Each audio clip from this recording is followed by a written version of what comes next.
কাল বাজারে গিয়ে এই বড় বড় পমফ্রেটগুলো দেখে আর লোভ সামলাতে পারিনি, চট করে কিনে নিয়ে চলে আসলাম।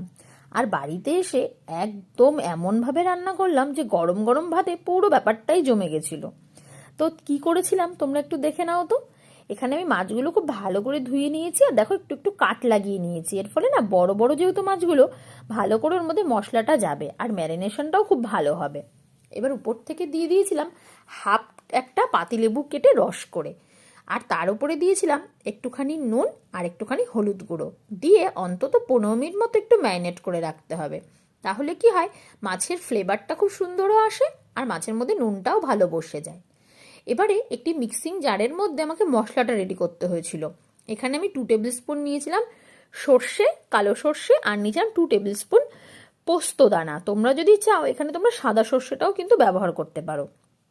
আর নিয়েছিলাম 2টো লঙ্কা আর একটুখানি নুন, আর একটু জল দিয়ে পেস্ট করে নিয়েছি। কেন নুন আর লঙ্কা দিলাম সেটা নিশ্চয়ই তোমরা জানো, যে এতে সর্ষেটা তেতো হয়ে যাবে না। না, ওভাবে পেস্ট করে নিচ্ছি। আর ওদিকে কড়াইয়ের মধ্যে দিয়ে দিয়েছি আমি সর্ষের তেল। তেলটাও খুব ভালো মতো গরম হয়ে গেছে।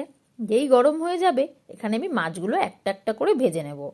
মাছগুলো যেহেতু একটু সাইজে বড় ছিল, তাই তেলটাও একটু বেশি দিতে হয়েছে আর একটা একটা করেই ভাজতে হয়েছে।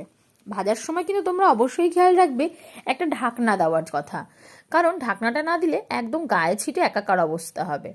ব্যাস দেখো, সব মাছগুলো ভাজা হয়ে গেছে। কড়াইতে আমার যেটুকু তেল আছে তার মধ্যে এবার পুরো রান্নাটা হবে।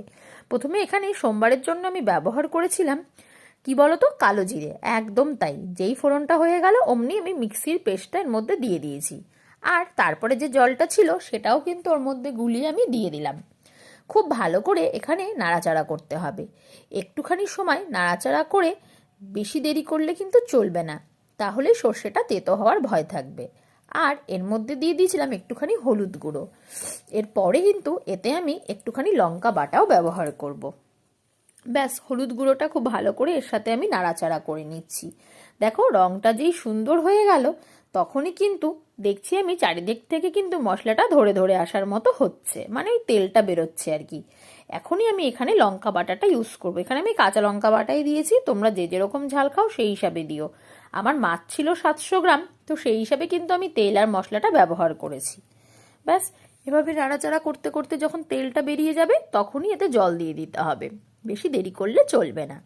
তারপরে জল কিন্তু বেশি দিলে হবে না, যেহেতু মাখো মাখো হবে বিষয়টা, তাই জন্য একটু অল্প জল দিয়ে পুরো মশলাটা ফুটতে দিতে হবে। যেই ফুটে উঠবে তখনই এক এক করে এর মধ্যে মাছগুলো আমরা ছেড়ে দেব। মাছ দিয়ে খানিকক্ষণ নাড়াচাড়া করে, মানে একটু উল্টে পাল্টে, যেই ঝোল মশলাটা এর মধ্যে ঢুকে যাবে অন্তত 10 মিনিট ফোটাতে হবে।